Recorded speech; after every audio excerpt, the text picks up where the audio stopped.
Session of TS Academy, we will discuss news sources. Now, news sources can be defined as a person, publication, record, or document that provides you information.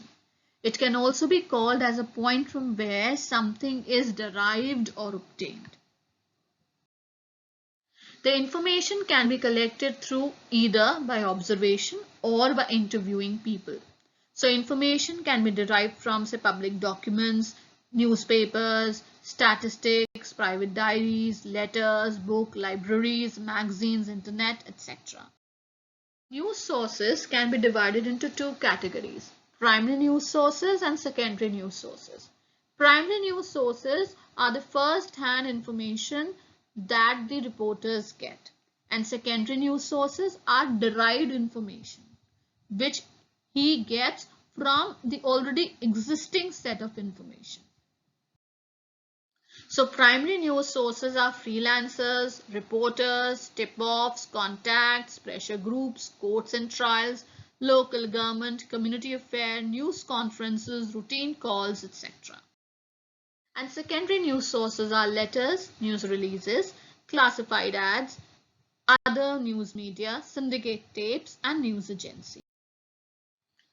It is very important for a reporter to protect his news sources. It is like maintaining confidentiality of your news sources. It is reporter's privilege. Reporter cannot be compelled to reveal the identity of his anonymous sources by the authority, including courts. It is the right given because it is not allowed. Many people will deterred for coming forward and sharing the information. That is why the journalist cannot be compelled to reveal the identity. Reporter use confidential sources when they have to. A person who is willing to be named carries much more credibility than the unnamed informant. The public believe that people who go on record because they are publicly standing by their allegation, the source is willing to suffer the public scrutiny, strengths of the reporter's story because it can be tested, and reporter loses both vitality and authenticity if the reporter substitutes the faceless source for real people. It is putting bluntly, unnamed source should only be quoted in the last resort when the information is of real public importance, when the reporter is sure that the source is reliable, and when there is no other way of getting the truth. Journalists depend on their sources to inform the public. Their ability to do so is compromised when they are forced to reveal the confidential source. Journalists have a duty to protect their confidential sources as part of the protection to whistleblowers and to defend public's right to know and access to information. The independent status of the journalist is compromised when their sources and material become readily available to police. Attribution. Attribution is a key element in news writing. It means identifying the information source. It helps your reader and listener and viewer to learn from where the information has come from. The idea of attribution in modern newspaper writing comes from the idea that reporter's job is not to write his own opinion, but to provide readers with an unbiased point of view or a balanced story. Therefore, it is required to attribute the source. Who said it? It is the basic assumption of modern journalism that readers are entitled to know the source of the fact quoted in the statement or opinion in a story. It can be simply said that he said.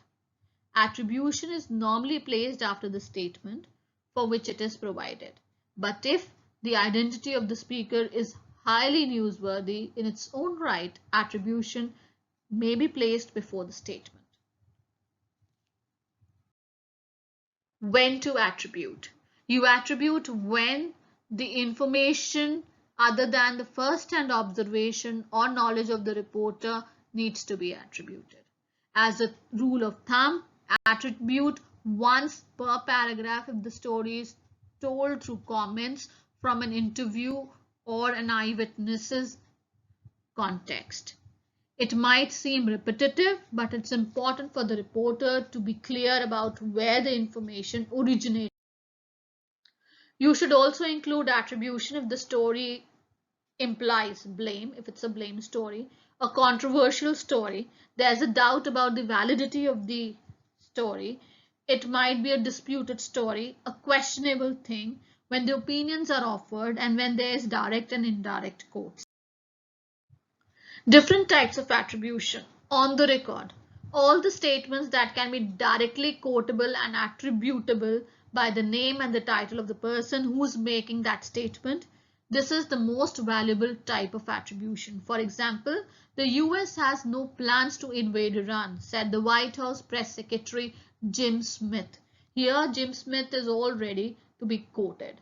On the background, all the statements are directly quotable but cannot be attributed by name or specific title to a person commenting. For example, the US has no plan to invade Iran, a White House spokesman said. Who said it is missing. Here the press secretary said it on the record, so it is there. Here you have no person whom you can say given credit to saying this particular statement. For example, let's see in this example. Okay, in the first paragraph, a large group of angry men, most of them outsiders, came with sticks and stones. They broke flower pots and laid out waste at the spot which our member had been cleaning up for a month. Said a member of group, it is on the background. Here is no member. Okay, then again there's a double quote. Waste had collected there over time, making it a hotbed of mosquitoes and rodents, said a resident. Again, it's on the background. Then they said is also on the background. On the record, there was nothing I could do. The mob was adamant that they would not allow the garbage dump to be removed. Siddiqui believes that the mob was politically motivated. So Siddiqui said this. This is on the record. On deep background, anything that is said in an interview is usable, but not in a direct quotation and not for attribution. The reporter writes it in his own words. Invading Iran is not in the cards of US. Off the record, information is for the reporter's use only and it is not to be published. The information also is not to be taken to another source in hopes of getting confirmation. When your interviewee says that it is off the record, it now becomes the responsibility of the reporter or the interviewer who is taking the interview that he should not use this information anywhere. It is for his knowledge only because the interviewee has trusted him and given him this information. Okay, on the deep backgrounds, you have the example in this slide. Off the record, said 5 broad rules of attributing a news source. Use attribution in as many stories as possible. The identification should be complete. It should include the name and designation of the individual in order to establish your credibility and the credibility of the information that is given. The attribution can also be limited to designation of the person authorized by the organization to speak to media. For example, BJP spokesperson or Delhi Metro spokesperson. It is important to establish the competence of the subject to comment on the story. For instance, if you're covering a disaster story, the eyewitness, the survivor, if it is a medical negligence story, you can use the opinion of the doctor or the medical administrator who is competent enough to comment on the subject. Use attributive verbs carefully. The best way to attribute a statement is to say the subject said. Said is neutral. It does not imply any meaning. You can also go and say that, such as stated or referred to or according to, suggested, disclosed, cautioned, warned. These are some of the verbs that can be used to attribute. Shifting facts from opinion.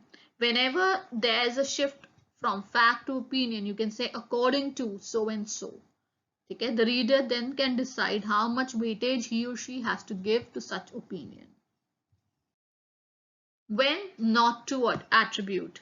When there are times when your source does not want to be identified, please don't disclose it. However, double check your facts before you name the source. In such stories where you can refer to the source as a reliable source or informed source, you can use it. Off the record stories. These are more difficult to report because some sources who smartly drop a bombshell after the interview with the request that it is an off the record. The best tool to follow is to share the recorded comment with your editor or the chief of the bureau and then get their viewpoint on it, on how important the information is, and if they give a green signal, then you can write a news, take a risk without naming the news source. Quotation. Quotation is written from the words which people have spoken. Why use quotes? In print journalism, there are 3 reasons to use quotes, because if you repeat the exact word which people themselves use, it will reduce the risk of misreporting. It will also give persons exact words to your reader so that they can see both the ideas and the way they were presented. People often use lively language when they speak. Quotes allow you to put a lively language directly onto your story, making your story more lively and credibility. It is defined as the quality of being trusted and believed. Synonyms of credibility are trustworthiness, reliability, dependability, integrity, character, etc. Credibility is reporters' far and foremost important currency. It should never be lost on untrustworthy sources. Keep in mind that attribution increases your credibility in the eyes of the reader as well as credibility of the organization whom you are serving. Naming your sources of information will enable your reader, viewers, or listeners to judge the value of your facts. Attribution allows the readers or the audience to decide about credibility. Embargo. In journalism and public relations, news embargo or press embargo is requested by the source that the information or news provided by that source should not be published until a certain date or certain condition have been met. For example, if I say write a news release to a newspaper and tell them to release it, say 5 days after, which means if today is 10th of June, I request them to release it only after 15th June or release it on 15th June, then this is an embargo. It should not be released, the news should not be released before 15th. In journalism and public relation, embargo is an agreement or a request that news organization refrain from reporting a certain information until that date and time has been reached. For example, if government official is spreading or preparing to make a short speech of announcing a policy initiative at 1 p.m., the official staff must transmit expanded details of the initiative to news organization several hours before the scheduled announcement, with a notice indicating that the contents are embargoed until 1 p.m. Because unless it is made public by the ministry or the policymaker, it should not be disseminated to the public. Embargoes are typically used by government and corporate representatives working in public and public relations and are often arranged in advance as part of formal or informal agreement. News organizations sometimes break embargo and report information before the embargo expires, either accidentally or intentionally.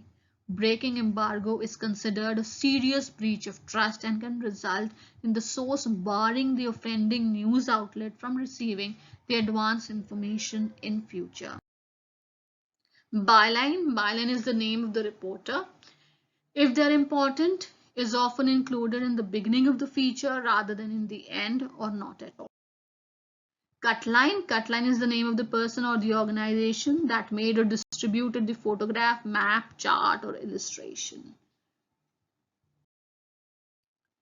Credit line. Credit line is the name of the photographer who clicked that particular picture. Thank you.